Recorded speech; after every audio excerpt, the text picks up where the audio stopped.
tidak bisa tahajud, aduh rugi, kapan saya ganti? Tidak ada, sudah malam, tunggu malam besok. Kalau masih punya usia sampai malam besok. Makanya selalu saya sampaikan ke jemaah, jangan tinggalkan salat malam walaupun 2 rakaat, tutup dengan witir.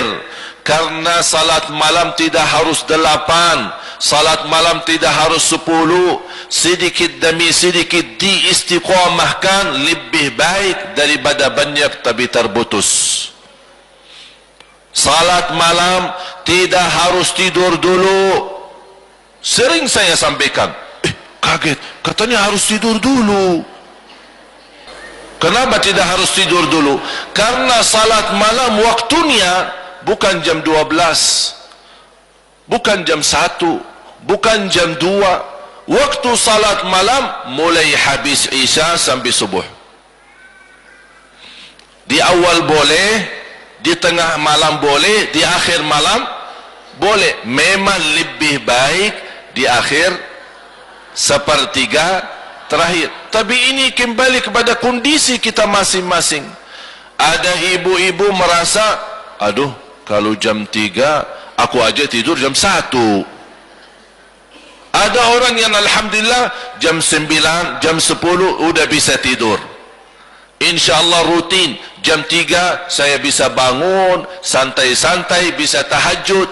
Tapi ada ibu-ibu lagi galau, tak bisa tidur,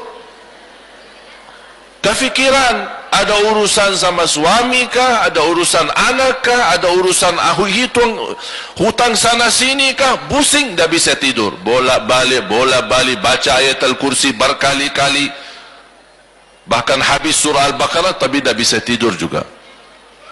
Itu bagaimana solusinya? Kalau sudah, ya Allah, sudah jam 2 mulai ngantuk, ketiduran, belum dijamin bisa bangun. Syukur-syukur kalau bangun subuh. Makanya ini kembali kepada keadaan kita. Ketika kita merasa diri kekhawatiran, ketiduran, tidak bisa bangun, segera ambil air wudu, salat semampunya, 2 rakaat boleh, 4 rakaat boleh, 6 rakaat boleh, sesuai kemampuan kita. Tutup dengan witir, 1 rakaat boleh, 3 rakaat boleh, 3 rakaat pun sekaligus boleh, atau dipisahkan 2 dan 1. Udah, habis itu tidur. Sudah tertulis dalam buku amal ahli witir.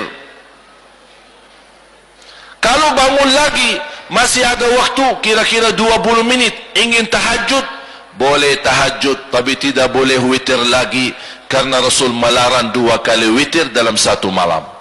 La witrani fi layla, tidak ada witir 2 kali.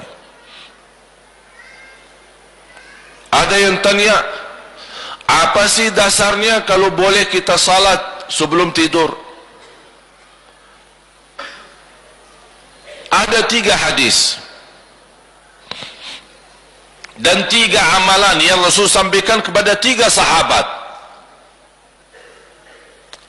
Abu Dzar radhiyallahu an, Abu Hurairah radhiyallahu an, dan beberapa sahabat yang lain yang mendapatkan wasiat yang sama. Saya ambil satu contoh hadis Abu Hurairah radhiyallahu an. Abu Hurairah radhiyallahu anhu berkata, Rasulullah telah memberikan kepadaku 3 amalan. Ausani khalili bi 3. Yang pertama, an asuma min kulli syahr 3 ayyam. Setiap bulan puasa 3 hari. Ini amalan pertama. Dijelaskan di hadis yang lain, yang dimaksud 3 hari setiap bulan adalah ayyamul bid, 13, 14 dan 15. Amalan yang kedua, wa an usalli duha, jaga salat duha. Yang ketiga, wa an utira qabla an anam, wahai Abu Hurairah, jaga witir sebelum tidur. Ini wasiat Rasul kepada Abu Hurairah. Saya begitu baca hadis ini yang sahih, Saya pun terkejut. Sepertinya Rasul sudah tahu akhir zaman umatnya bakal suka ketiduran, makanya sudah ada solusi dari zaman Rasul. Abu Hurairah, jaga witir sebelum tidur. Ini buatmu dan umatku yang nanti datangnya suka ketiduran. Udah, Rasul sudah kasih jawabannya. Daripada rugi, tidak sama sekali dapat pahalanya, Rasulullah SAW mengingatkan, innallaha witrun yuhibbul witr fa'awtiru. Allah maha witir, Allah cinta witir, jagalah witir. Bapak ibu jamaah sekalian dimuliakan Allah Subhanahu wa taala. Kalau kita melihat kehidupan kita sehari-hari, sebenarnya banyak hal yang kita lakukan, tetap dunia kita jalan, tapi ibadah pun bisa jalan. Contoh sederhana, zikir kepada Allah. Apa sih susahnya kita terus gerakkan lidah kita berzikir kepada Allah? Zikir kepada Allah tidak harus wanita dalam keadaan suci. Zikir kepada Allah tidak harus wudu dulu. Zikir kepada Allah tidak harus menghadapi kiblah.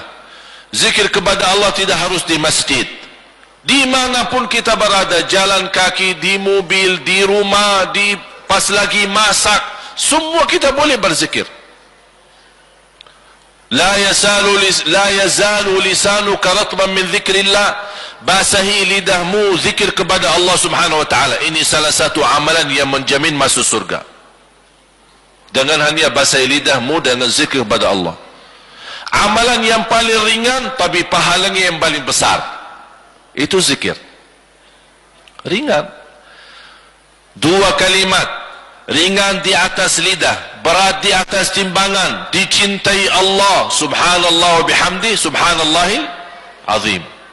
2 kalimat. Tapi kalau diucapkan memang sangat mudah, ringan. Tapi kalau ditimbangan di sisi Allah, berat. Berat timbangannya, pahalanya besar. Bukan hanya berat di timbangan, tapi Allah mencintai kalimat ini. Berarti kalau kita ucapkan kalimat yang dicintai Allah, insyaAllah nanti akan Allah mencintai kita.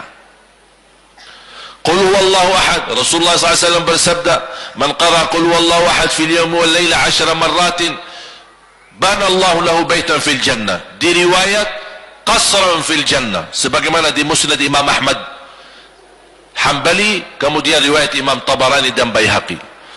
Rasulullah SAW bersabda, barang siapa yang baca qul huwallahu ahad dalam sehari 10 kali saja, dapat rumah di dalam surga. Di riwayat yang lain, dapat istana di dalam surga. Qul huwallahu ahad 10 kali.